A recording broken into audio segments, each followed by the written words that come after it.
কেউ বাংলাদেশের কোন নাগরিক কোন ধরনের ট্যাক্স বা খাজনা দেবে না আজ থেকে। বিদ্যুৎ বিল, পানির বিল, কোন ধরনের ইউটিলিটি বিল আর পরিশোধ করা হবে না। সকল ধরনের সরকারি বেসরকারি প্রতিষ্ঠান, অফিস, কলকারখানা, আদালত বন্ধ থাকবে। আপনারা কেউ অফিসে যাবেন না, তবে মাস শেষে বেতন নিতে যাবেন। শিক্ষা প্রতিষ্ঠান সমূহের সকল কার্যক্রম অনির্দিষ্টকালের জন্য বন্ধ থাকবে। প্রবাসীরা ব্যাংকিং চ্যানেলে কোনো প্রকার রেমিটেন্স পাঠাবেন না। সকল ধরনের সরকারি সভা সমাবেশ আয়োজন বর্জন করবেন। বন্দরের কর্মীরা কাজে যোগ দেবেন না, কোনো মালামাল খালাস হবে না।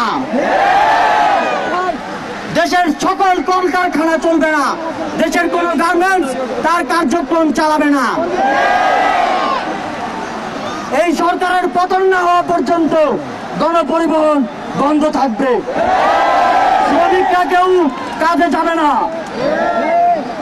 আগামী রবিবার এবং প্রতি সপ্তাহের প্রথম দিন রবিবার শুধুমাত্র ব্যক্তিগত লেনদেনের জন্য ব্যাংক খোলা থাকবে।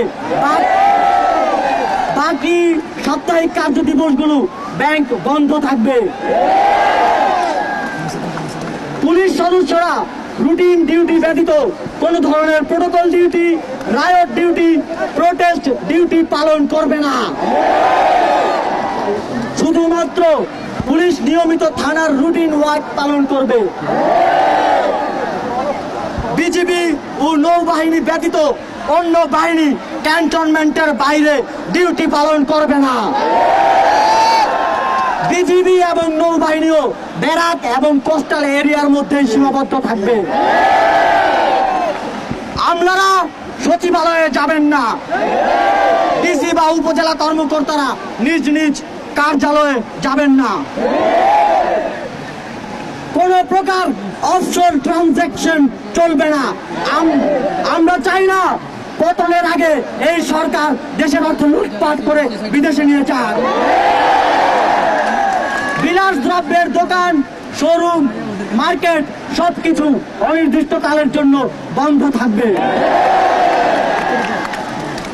আমাদের অসহযোগ আন্দোলনের আওতামুক্ত থাকবে হাসপাতাল, ফার্মেসি, জরুরি পরিবহন সেবা যেমন ঔষধ ও চিকিৎসা সরঞ্জাম পরিবহন, অ্যাম্বুলেন্স সেবা, ফায়ার সার্ভিস, গণমাধ্যম, নিত্য প্রয়োজনীয় দ্রব্য পরিবহন, জরুরি ইন্টারনেট সেবা, জরুরি ত্রাণ সহায়তা এবং এই খাতে কর্তব্যরত কর্মচারী এবং কর্মকর্তাবৃন্দ। নিত্য প্রয়োজনীয় দ্রব্যের দোকানপাট শুধুমাত্র বেলা 11টা থেকে দুপুর 1টা পর্যন্ত খোলা থাকবে। বন্ধুগণ, এই স্বৈরাচারী খুনি সরকারের পতন না হওয়া পর্যন্ত এই প্রত্যেকটা কর্মসূচি আপনারা পাড়ায়, মহল্লায়, গ্রামে, শহরে, টেকনাফ থেকে তেতুলিয়া, রূপসা থেকে পাকুড়িয়া বাস্তবায়ন করার দায়িত্ব নেবেন। আপনারা কি সেই দায়িত্ব নিচ্ছেন? কারা কারা দায়িত্ব নেবেন? হাত তোলেন। যতদিন পতন না হবে ততদিন আমরা এই সরকারের সাথে সম্পূর্ণ নন কোঅপারেশন, অসহযোগ ঘোষণা করছি। অসহযোগের পাশাপাশি বিক্ষোভ মিছিল সমাবেশ করে আপনারা সারা দেশে এই আন্দোলনকে জাগ্রত রাখবেন।